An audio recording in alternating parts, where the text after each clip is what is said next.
અને હવે આગળ વાત કરીએ તો ગુજરાતમાં હાલ લગ્નસરાની સિઝન પૂરજોશમાં ચાલી રહી છે। લગ્ન પ્રસંગમાં હાથી, ઘોડા, ગાડી અને બગીઓમાં વરરાજાના વરઘોડા કાઢવાનું ચલણ વધતું જઈ રહ્યું છે। પરંતુ હાલ અમદાવાદ અને મેઘરજ તાલુકાના ઈસરી ગામના વતનીના સુપુત્રના લગ્ન ઈસરી મુકામે નિર્ધારિત કરાયા છે। અહીં વરરાજા ઘોડા કે બગી પર નહીં પણ ઢોલ શરણાઈના તાલે શણગારેલા બળદગાડામાં વરઘોડો એટલે કે દેવદર્શન યોજવામાં આવ્યો હતો। આ અનોખો નીકળેલો વરઘોડો ગામમાં આકર્ષણનું કેન્દ્ર બન્યો હતો।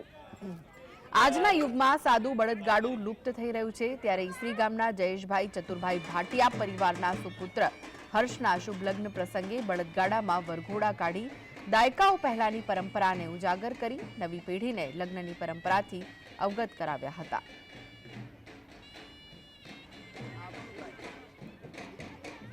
આર્થિક રીતે નબળો હોય કે સદ્ધર હોય પણ એ લોકો વરઘોડાની અંદર અથવા બેન્ડ બાજાની અંદર અથવા ડીજેની અંદર એટલા બેફામ ખર્ચા કરે છે કે એ લગભગ એના પ્રસંગ પછી 8-10 વર્ષ સુધી એ મૂંઝાયેલો રહે છે।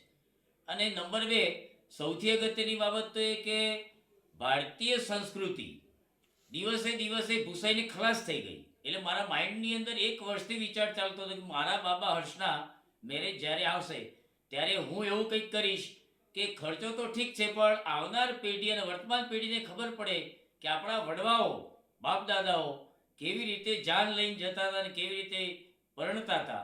એટલે મને એક વિચાર આવ્યો ભાઈ ચલો બળદગાડું કરીએ।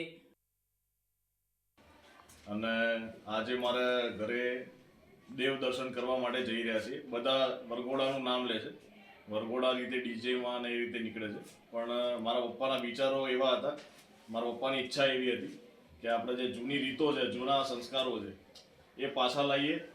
એટલા માટે બળદગાડું શણગાર્યું છે અને બહુ જ ઉત્સાહ છે એને લઈ કે બળદગાડું શણગાર્યું છે બહુ સારી રીતે મારા ભાઈઓએ, મારા જીજાજીઓએ ભેગા થઈ અને ખૂબ જ મને ઉત્સાહ એટલો બધો છે કે જે